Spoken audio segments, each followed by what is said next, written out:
아멘. 할렐루야. 내 영혼이 잘되고 범사가 잘되고 강건하시기를 축원합니다. 오늘 말씀 보면은 예수님이 친족들에게 비난을 당하고 또한 예루살렘에서 내려온 서기관들에게 폄하와 비난을 당합니다. 두 번의 안식일 논쟁 이후에 바리새인과 서기관들이 예수님을 죽이려고 헤롯 당과 합세하였습니다. 예수님의 능력이 소문이 나니까 갈릴리 주변 지역에 있는 많은 무리가 예수님을 따랐습니다. 특별히 병자들과 귀신 들린 자들이 예수님께 와서 고침을 받습니다. 너무 많은 병자가 몰려와서 예수님을 막 만지려고 합니다. 만지기라도 하면 병이 나을 것 같으니까. 병으로 고생하는 자들의 심리겠죠. 당신은 어떻습니까? 지금처럼 의료시설이 좋지 않습니다. 굉장히 열악하였죠. 그러니 예수님이 병 고치는 능력이 있다는 소문이 나니까 병으로 고생하는 자들이 대거 몰려온 것입니다. 유대 예루살렘 이두메 요단강 건너편과 또 두로와 시돈 근처에서 예수님 하신 큰 일을 보고 사람들이 몰려왔습니다. 그리고 예수님이 귀신도 쫓아내니까 당시의 사람들이 가장 무서워한 것이 귀신이었습니다. 이 귀신을 주님이 쫓아내니까 귀신 들린 자들이 예수님을 보면 먼저 그 앞에 엎드려서 당신은 하나님의 아들이라, 당신은 하나님의 아들이십니다, 그렇게 부르짖었습니다. 그렇게 예수님의 능력이 이스라엘에 소문나기 시작하였습니다. 이런 가운데 예수님이 산에 올라가서 기도하시면서 12 제자를 세웁니다. 베드로, 야고보, 요한, 안드레, 빌립, 바돌로메, 마테와 도마, 알페오의 아들 야고보와 다데오, 그리고 열심당원 시몬과 가룟 유다입니다. 이후에 예수님이 자기 집으로 갔습니다. 오늘 본문 말씀은 그렇게 시작합니다. 20절입니다. 집에 들어가시니 무리가 다시 모임으로 식사할 겨를도 없는지라. 그러자 무리가 다시 예수님께 모입니다. 예수님 집에 이 무리가 주변을 가득 채웠겠죠. 그러자 예수님이 또 병자를 고치고 귀신을 내쫓습니다. 그러자 예수님의 친족들이 뭐라고 하나요? 예수가 미쳤다, 예수가 미쳤다고 합니다. 참 희한합니다. 병자를 고치고 귀신 들린 자들을 고치는데 그러면 축하할 일이고 수고한다고 할 일인데 친족들이 예수가 미쳤다, 예수가 미쳤다고 합니다. 하였던 친척 중에는 사돈이 논을 사면은 배가 아픈 자들이 있죠. 예수님이 이렇게 좋은 일을 하는데 미쳤다고 하는 친척들이 있습니다. 그렇게 시기 질투하여서 예수님을 비난합니다. 이 친척들뿐만 아닙니다. 예루살렘에서 온 서기관들도 예수님을 비난합니다. 예수가 바알지부를 지폈다고 합니다. 귀신의 왕을 힘입어 귀신을 쫓아낸다고 합니다. 쉽게 말하면 귀신 들렸다, 귀신 들렸다. 예수가 귀신 들려서 귀신의 힘으로 저런 일을 하고 있다 그럽니다. 친척들은 예수님을 향하여 미쳤다고 그러고 이 서기관들은 예수님을 향하여 귀신 들렸다 그렇게 말씀하는 것입니다. 바알세불은 구약시대 블레셋의 우상인 바알세붑, 뜻은 파리의 왕이란 뜻입니다. 이 말이 변형된 말입니다. 신약 성경에서는 귀신의 왕 또는 사탄을 가리키는 말입니다. 그렇게 예수가 귀신과 악령이 들었다고 비난합니다. 예수가 병자를 고치고 귀신을 쫓아내는 것을 보고 서기관들은 귀신의 왕인 바알세불의 왕의 힘을 빌어서 그 일을 하고 있다고 폄하한 것입니다. 비난한 것입니다. 그렇게 귀신의 왕을 힘입어 예수가 귀신을 쫓아낸다고 한 것입니다. 참 악하고 나쁜 사람들이죠. 하나님의 능력으로 이런 선한 일, 이런 이적과 귀신을 쫓아낸 일을 하시는데 그 예수를 향하여 귀신 들렸다고, 귀신의 왕을 힘입어 귀신을 쫓아낸다고 예수님의 치유 사역을 폄하하고 비난한 것입니다. 참 이런 악의적이고 못된 사람들이 있죠. 자신들은 이와 같은 일을 하지 못하니까 세민하고 세계 질투가 나서 그런지 주님의 치유 사역을 폄하하고 비난한 것입니다. 그러자 예수님이 뭐라고 반응을 하십니까? 비유로 말씀하십니다. 사탄이 사탄을 쫓아낼 수 없다. 23절, 나라가 스스로 분쟁하면 망한다. 23절, 집도 스스로 분쟁하면 망한다. 25절, 사탄도 스스로 분쟁하면 망한다. 26절, 사람이 먼저 강한 자를 결박해야 강한 자의 집에 들어가서 세간을 강탈할 수 있다. 27절 무슨 말입니까? 예수님이 사탄의 힘을 빌어 귀신을 쫓아낸 것이 아니라는 것입니다. 그렇게 하면 사탄도 망하는데 어떻게 그렇게 하겠느냐는 것이죠. 예수님은 귀신의 왕인 바알세불의 능력으로 귀신을 쫓아낸 것이 아니라 하나님의 능력으로 성령의 도우심으로 귀신을 쫓아냈다는 말씀입니다. 먼저 귀신의 왕 바알세불을 제압하고 이후에 귀신 들린 자들을 풀어주었다고 하는 것입니다. 그러면서 예수님이 하시는 말씀이 사람의 모든 죄와 모든 모독하는 것은 용서받지만 누구든지 성령을 모독하는 자는 영원히 용서받지 못할 것이라고 말씀합니다. 그것은 영원한 죄가 된다는 말씀이겠죠. 본문 29절입니다. 누구든지 성령을 모독하는 자는 영원히 사심을 얻지 못하고 영원한 죄가 되느니라. 이렇게 서기관들이 성령의 능력을 힘입어 예수님이 귀신을 쫓아내는데 이것을 폄하하고 비난하면서 예수가 더러운 귀신이 들렸다고, 귀신의 왕의 힘으로 귀신을 쫓아낸다고 폄하하고 비난한 것입니다. 그러자 예수님은 이 행위를 성령을 모독하는 죄, 성령을 모독하는 자라고 지적한 것입니다. 그러면서 영원히 용서받지 못할 죄라고 정죄하고 있는 것입니다. 그렇습니다. 예수님의 사역은 모두 다 성령의 사역인 것입니다. 하나님의 능력, 성령의 능력을 빌어서 하시는 것입니다. 하나님은 귀신의 왕인 바알세불도 제압할 수 있습니다. 그 졸개인 귀신과 악령도 제압할 수 있습니다.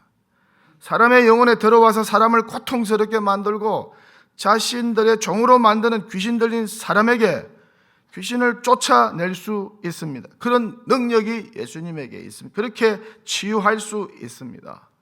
그 귀신, 이 귀신의 왕 바알세불이라도 예수님은 능히 제압하고 멸할 수 있는 것입니다. 쫓아낼 수 있는 것입니다. 그렇게 예수님은 사역 초기부터 하나님의 영이신 성령으로 충만하여 병자를 고치고 귀신을 내쫓는 축기의 사역을 하신 것입니다. 이것은 구약에서 예언한 대로 바로 자신이 메시아, 인자가 메시아라는 증거인 것입니다. 또한 하나님의 나라가 도래되었다고 하는 증거인 것입니다. 이 사실을 마태복음 12장 28절에서 예수님이 친히 말씀하십니다. 그러나 내가 하나님의 성령을 힘입어 귀신을 쫓아내는 것이면 하나님의 나라가 이미 너희에게 임하였느니라. 하나님의 통치가 시작이 되었다는 것입니다. 구원자가 임함으로 인하여서, 메시아가 임함으로 인하여 하나님의 통치가 시작되고 하나님의 나라가 확장되기 시작했다는 것입니다. 그 처음 사역이 귀신을 쫓아내고 귀신을 제압하고 귀신을 쫓아내고 귀신 들린 사람들을 자유케 하고 해방시키는 일이라고 주님은 말씀하고 있는 것입니다. 당시 사람들이 가장 무서워한 것이 바로 귀신이었습니다. 그런데 예수님은 그 귀신을 제압해버린 것입니다. 결론적으로 이 사건은 예수님이 단순히 귀신을 쫓아내는 치료자가 아니라 사탄의 나라를 멸하고 하나님의 나라를 세우시는 메시아임을 증명하면서 이에 대한 불신과 적대감을 엄중히 경고하고 있는 내용인 것입니다. 그 경고를 무시하면 영원한 하나님의 심판을 받게 된다는 말씀인 것입니다. 오늘 본문 기사와 병행 본문인 마태복음 12장 22절에서 37절을 보면 예수님이 서기관들의 비난을 정죄하신 후에 나무와 열매에 대한 비유를 추가적으로 말씀하십니다. 열매로 나무를 안다고 말씀을 하십니다. 그 열매로 나무가 좋은지, 그 열매로 나무가 좋은지를 알 수 있다고 말씀합니다. 그러면서 예수님의 사역을 비난하고 폄하하는 바리새인과 서기관들을 향하여 아주 심한 말씀을 하십니다. 독사의 자식들아, 독사의 자식들아. 그렇게 예수님이 말씀하셨어요. 그렇게 너희가 악하니 어떻게 선한 말을 할 수 있겠느냐고, 마음에 가득한 것을 입으로 말하게 된다고 말씀하는 것입니다. 그러면서 선한 사람은 그 쌓은 선에서 선을 말하고 악한 사람은 그 쌓은 악에서 악을 말한다고 말씀합니다. 그러면서 무슨 무익한 말, 악한 말을 하든지 심판날에 이에 대하여 신문을 받게 될 것이라고 말씀합니다. 그러면서 말로 의롭다함을 받고 말로 정죄함을 받게 될 것이라고 말씀합니다. 여러분, 말을 들어보면 그 사람이 선한지 악한지 알 수 있습니다. 그 사람이 귀신의 사람인지 성령의 사람인지 알 수 있습니다. 그 사람이 성령을 회방하는 자인지 성령을 존중하는 자인지 알 수 있습니다. 그 말을 들어보면 그 사람이 의로운 사람인지 불의한 사람인지 악한 사람인지 알 수 있습니다.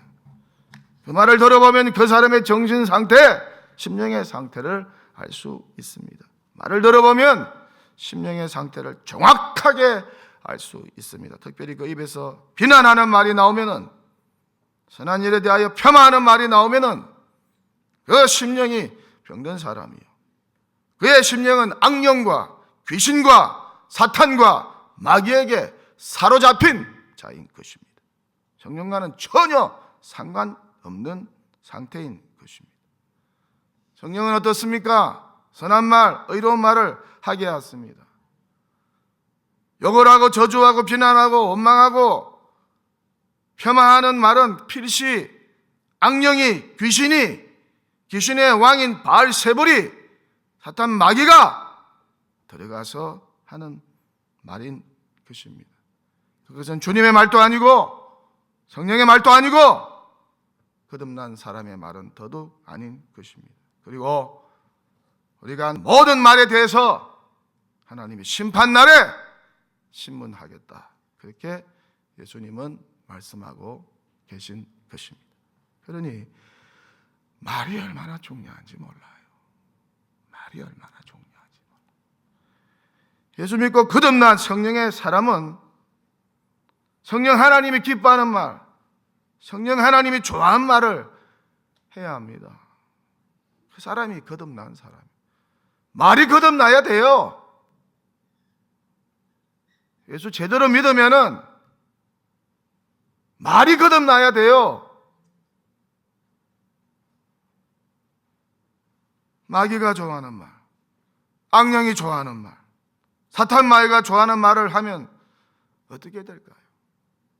그 사람이 바로 귀신 들린 사람이요, 그 사람이 바로 악령에 사로잡힌 사람이요, 그 사람이 바로 사탄과 마귀의 종이 된 자가 아닐까? 저와 여러분의 어느 생활, 말을 한번 점검하고 살펴보면 어떨까? 가족에게, 주변의 친구들에게, 동료들에게 한번 물어보세요. 내 말투가 어떤지, 내 어느 생활이 어떻는지, 성령인지 악령인지 한번 물어보세요. 점검을 해보세요. 성령이 기뻐하는 어느 생활을 하고 있는지, 유익과 덕을 끼치는 어느 생활을 하고 있는지, 치유와 회복과 위로를 주는 생명의 어느 생활을 하고 있는지 우리의 언어 생활을 고난주간을 맞아 한번 깊이 진단하고 검진하고 점검하면 어떨까? 말이라고 다 같은 말이 아니죠. 말이 꼭 인격이고 신앙입니다. 말이 곧 그 사람의 영적 수준입니다. 그 사람의 미래입니다. 그 사람의 영성입니다. 성령 충만한지 악령으로 충만한지 알 수 있는 척도가 바로 입에서 나오는 말이라는 것입니다. 성경은 말씀합니다. 무릇 더러운 말은 너희 입 밖에 내지 말고 오직 덕을 세우는데 소용되는 대로 선한 말을 하여 듣는 자들에게 은혜를 끼치게 하라. 누추함과 어리석은 말이, 희롱의 말이 마땅치 아니하니 오히려 감사하는 말을 하라. 이제는 너희가 이 모든 것을 벗어버리고 곧 분함과 노여움과 악의와 비방과 너희 입에 부끄러운 말이라. 너희가 서로 거짓말을 하지 말라.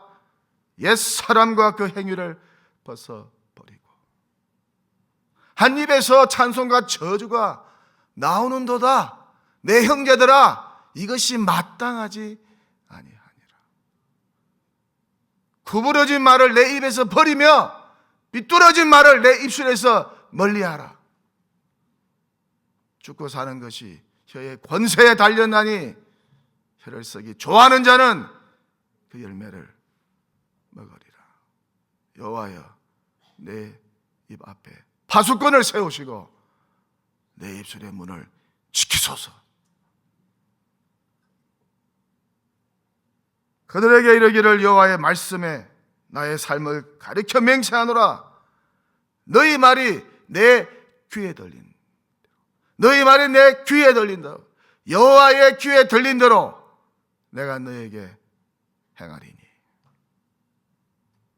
우리 입에서 나오는 말을 통해서 하나님께 영광 돌리고 주님께 기쁨이 되고 주변 사람들에게 희망이 되고 위로가 되고 생명이 되고 살리는 말이 되고 용기를 심어주는 말이 되고 믿음을 심어주는 말이 되고 특별히 교회의 유익과 덕이 되는 성령 충만한 언어 생활로 하나님께 영광 돌리고 그렇게 살아가는 성령의 사람, 복 있는 사람 다 되시기를 주님의 이름으로 간절히 축원합니다.